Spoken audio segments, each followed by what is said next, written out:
Imagine having your mind constantly hijacked by thoughts of unpaid bills, looming rent, or whether you'll have enough for next week's groceries. It feels like drowning, and every time you come up for air, the weight pulls you back under. But what if I told you this stress does more than drain your wallet? It's stealing your mind. Financial stress doesn't just affect your wallet, it robs you of the ability to think ahead, make smart choices, and have self-control. And the worst part? It's creating a vicious cycle, one that's hard to escape. But don't worry, we'll get there. Let me break it down. Wait, did I just say your brain is being robbed? Yeah, weird, right? Let's dig deeper. When you're constantly worried about money, your brain is in survival mode. The energy that should be used to plan for the future, work on self-discipline, or resist that late-night fast food splurge is already spent. It's like trying to run a marathon on zero sleep. It's just not going to happen.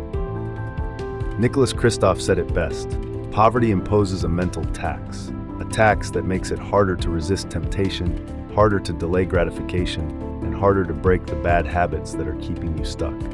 It's a loop, right? Stress leads to bad decisions. Bad decisions lead to more stress. And here's the scary part: it doesn't just affect your bank account. It seeps into your health, relationships, your future. But here's the million-dollar question. Does this mean you're doomed to struggle forever if you're financially stressed? No, and I'm living proof. Let me tell you about a time I launched a business. It put me in serious debt, stress like you wouldn't believe. There were months I barely scraped by. The anxiety of failure loomed over me every second of the day. But guess what? That stress taught me something powerful, and it's the key to breaking out of this cycle. If you want to escape this mental trap, you have to first recognize it. Understand that financial stress clouds your judgment. It makes resisting short-term gratification almost impossible.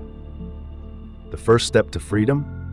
Prioritize getting out of debt and building a buffer. No one says money buys happiness, but let's be real. Having 3 to 6 months of living expenses in the bank gives you breathing room. It reduces that mental tax, frees up bandwidth for better choices, and allows you to focus on building a life you actually want.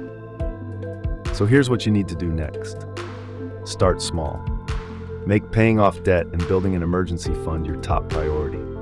It's not easy, but every step you take toward financial freedom is a step away from the stress that's been holding you back. Because once that weight is lifted, you'll find it so much easier to make the right choices for your health, your relationships, and your future. But the question is, are you ready to take that first step?